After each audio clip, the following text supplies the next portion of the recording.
ناظرین، نیوز آپ تمام کا استقبال ہے۔ میں ہوں ارشاد احمد۔ کاول بیرسندرا کے مسجد طور میں SSLC کے طلباء کی رہنمائی کے لیے کوچنگ سینٹر رکھا گیا ہے۔ اس سے طلباء کو آگے کی تعلیم کے لیے بہت ہی مددگار ثابت ہوگا۔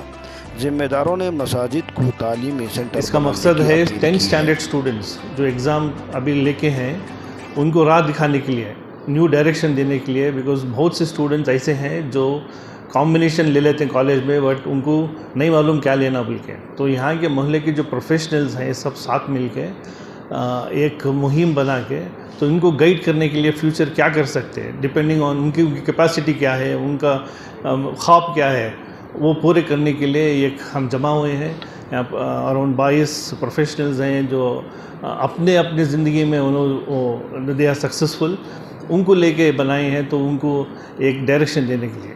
یہ پہلی مرتبہ اس مسجد کے اندر ہو رہا ہے، تو مسجد کو ایک مرکز بنانے کی کوشش، مسجد سے یہ جو طلباء ہیں ان کو ایک راہ دکھانے کی کوشش۔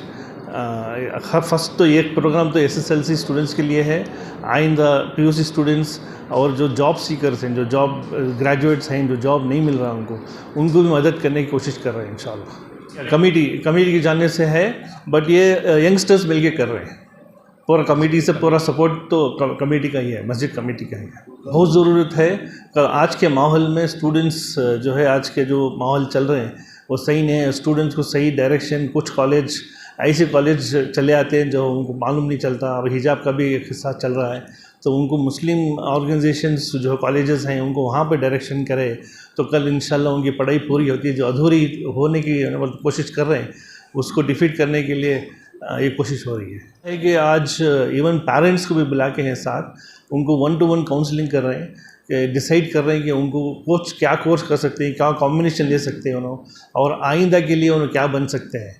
ایک ان کو خواب جو ہے جو دکھا رہے ہیں کہ یہ بھی بن سکتے ہیں، IPS بن سکتے ہیں، KS بن سکتے ہیں انہوں، یا انجینئر بن سکتے ہیں، چارٹرڈ اکاؤنٹنٹ بن سکتے ہیں، تو ان کو راہ کیا ہے، what direction they have to go, ان کو ایک روڈ میپ بنا کے آج دے رہے ہیں انشاءاللہ۔ بے انتہا خوشی اور مسرت کا موقع ہے مسجد طور کے لیے۔ کرونا سے پہلے بھی مسجد طور میں socio economic and educational survey ہوا تھا، 800 گھروں کا سروے کیے تھے ہم، جہاں پر old age pension, widow pension, physically handicap pension, Aadhaar card, ration card اور تمہارا ووٹر ID کارڈ، یہ تمام چیزیں کس کے پاس ہیں، کس کے پاس نہیں ہیں، اور اسے کیا کرنا، اس کے سلسلے میں ایک فکریں چلی تھیں۔ اس کے بعد کرونا آ گیا، 2 سال ٹھپ ہو گئے، مسجدیں بند تھیں۔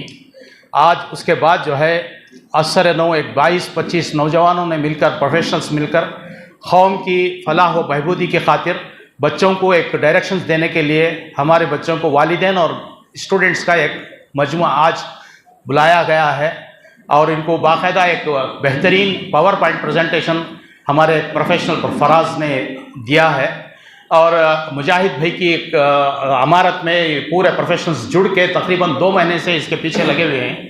یہ کام اللہ کے فضل و کرم سے آج بہت اچھا ہے۔ میں مسجد کی کمیٹی کے صدر منور پاشا اور سیکریٹری سید عنایت اللہ صاحب کو مبارکباد دیتا ہوں کہ انہوں نے اجازت دی کہ یہ کام مسجد کے کمیٹی کی جانب سے ہی کیا جائے۔ میں تمام ریاست کے بلکہ سارے ملک کے مساجد کے ذمہ داروں کو میں یہ پیغام دینا چاہتا ہوں اور ادباً گزارش کرتا ہوں کہ اپنے مساجد کے بڑے بڑے ہالس ہوتے ہیں، صرف نمازوں کی 5 وقت کی رسم ادا کرنے کے لیے نہیں بلکہ قوم کے بچوں کی تعلیم کو استعمال کرنے کی کوشش کریں۔ رات کے 10 بجے تک بھی اگر بچوں کو ایک ریڈنگ روم کی فیسلٹی ہونا ہے تو ایسے حالوں کو ریڈنگ روم بنا کے ان کو پڑھنے کی ایک موقع، گھر چھوٹے ہوتے ہیں، بچے ہونہار ہوتے ہیں لیکن پڑھنے کا ماحول نہیں رہتا، اگر ہم ان کو پڑھنے کا ماحول دیں تو ہمارے بچے ہونہار بہترین سے بہترین منزل کو پہنچ سکتے ہیں۔ میں والدین سے ادباً گزارش کرتا ہوں کہ اپنے بچوں کی پڑھائی کو بالکل ادھوری نہ چھوڑیں، جہاں تک ہو سکے کوشش کر کے اپنے پیٹ کو باندھ کر ہی صحیح بچوں کو پڑھائیں۔ اب ان کی تعلیم کو کسی حالت میں تعلیم سے ہی ہماری زندگیوں میں روشنی ہے، رونقیں ہیں، بہاریں ہیں، ورنہ اندھیرا ہی اندھیرا ہے۔ ایک دوسرا، بچوں کو میں تمام طلباء سے مخاطب ہو کر میں بات کر رہا ہوں کہ آپ ایک منزل طے کر لیں، آپ کو کیا بننا ہے۔ ایسے سیشنز میں وہ تقریباً بہترین سے بہترین پروفیشنلز ہمارے سامنے موجود ہیں، ان کے پاس اپنے سوالات کا ازالہ کر لیں اور آپ منزل طے کر لیں کہ مجھے IAS آفیسر بننا ہے یا ڈاکٹر بننا ہے, IPS آفیسر بننا ہے, چارٹرڈ اکاؤنٹنٹ بننا ہے, لائر بننا ہے, لیکچرر بننا ہے, کیا بننا ہے یہ طے کر لیں اور اس منزل کے پیچھے پڑیں. جب آپ طے کر لیتے ہیں اور منزل کے پیچھے آپ لگاتار محنت کرتے ہیں, where there is will there is a way, کسی حالت میں وہ منزل آپ پا کر ہی رہیں گے. اگر شوق طلب ڈھونڈنے والوں میں تو پھر اگر شوق طلب ڈھونڈنے والوں میں تو پھر سینکڑوں منزلیں راہوں کی غباروں میں ملیں. یہی بنیادی مقصد یہ ہے اس تحریک کے ذریعے کہ امت کے نونہال بچوں میں ان کے اندر تعلیمی معیار کو بہتر کیسے بنایا جائے. ہمارے سامنے دو چیز ضروری ہے. پہلی چیز یہ ہے کہ بہترین انجینئر ہو, بہترین لائر ہو, بہترین ایڈوکیٹ ہو, بہترین ڈاکٹرز ہو اور ساتھ ہی ساتھ اعلیٰ درجے کا مسلمان ہو. ہماری یہ دونوں محنتیں ہیں. کسی زمانے میں سر سید احمد خان نے یہ بات کہی تھی, ہم چاہتے ہیں اپنے ادارے کے ذریعے ایسے مسلم نوجوانوں کی تعمیر چاہتے ہیں جن کے ایک ہاتھ میں قرآن ہو اور دوسرے ہاتھ میں سائنس ہو.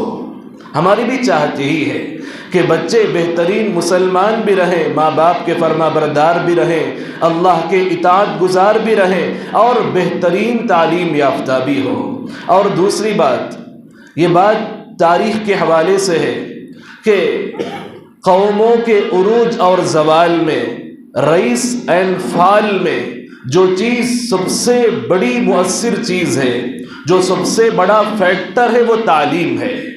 جس قوم میں تعلیم ہوتی ہے وہ قوم عروج کے منزل کو چھو جاتی ہے. جس قوم میں تعلیم کی کوئی اہمیت نہیں ہوتی ہے وہ بہت ہی پست و ذلیل ہو کر نیچے گر جاتی ہے. تو ان تمام مقاصد کو پیش نظر رکھتے ہوئے ہمارے محلے کے ماشاءاللہ بہت ہی پڑھے لکھے نوجوانوں نے ایک بیڑا اٹھایا ہے کہ شروعات تو اپنے محلے سے کریں گے کہ ہمارے محلے میں یہ جو, چونکہ ہندوستان کا فیوچر یہی ہمارے مستقبل کے بچے ہیں جو اب کے جنریشن ہیں, یہی بات کے فیوچر ہیں. اگر ہندوستان میں اسلام باقی رہے گا تو ہماری انہی بچوں سے باقی رہے گا. مسلمان بھی بچے ہوں اور بہترین تعلیم یافتہ بھی ہوں. اسی دو چیزوں کے مد نظر ہم یہ تحریک شروع کیے ہیں. دعا فرمائے اللہ تعالیٰ اس میں کام کرنے والوں کو بہترین جزائے خیر عطا فرمائے.